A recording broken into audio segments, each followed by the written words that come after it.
মানুষের হক আদায় করা ও কারো প্রতি জুলুম না করা। যারা অন্যের হক নষ্ট করে, জুলুম করে, তাদের মৃত্যু কিন্তু কঠিন হবে। রাসূলুল্লাহ সাল্লাল্লাহু আলাইহি ওয়াসাল্লাম বলেছেন, যে ব্যক্তি কারো হক নষ্ট করে মৃত্যুবরণ করবে, কিয়ামতের দিন তাকে সেই ব্যক্তির পাওনা দিতে হবে। আর এ ব্যাপারে আমাদের করণীয় কি?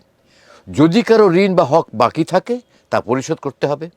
কারো প্রতি অন্যায় বা অবিচার করা যাবে না। মানুষের সঙ্গে ভালো ব্যবহার করা এবং দয়া প্রদর্শন করা।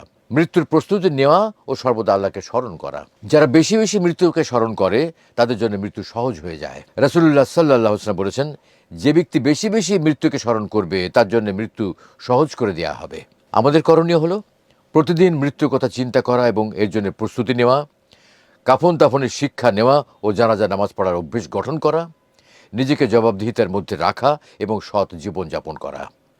মৃত্যুর যন্ত্রণা এতটাই ভয়ঙ্কর যে মানুষের পক্ষে তা সম্পূর্ণরূপে বোঝা সম্ভব নয়। কোরআন ও হাদিসে বারবার এর ভয়াবহতার বিবরণ দেওয়া হয়েছে, যা আমাদেরকে স্মরণ করে দেয় যে এটি সহজ কোনো বিষয় নয়। তবে যারা ঈমানের উপর অবিচল থাকবে, নেক আমল করবে, আল্লাহর আদেশ মেনে চলবে এবং গোনাহ থেকে দূরে থাকবে, তাদের জন্য মৃত্যুর যন্ত্রণা সহজ হয়ে যাবে। মৃত্যুর আগের প্রস্তুতি ও আল্লাহর দিকে প্রত্যাবর্তনই একমাত্র পথ, যা আমাদের জন্য এই যাত্রাকে মঙ্গলময় করতে পারে।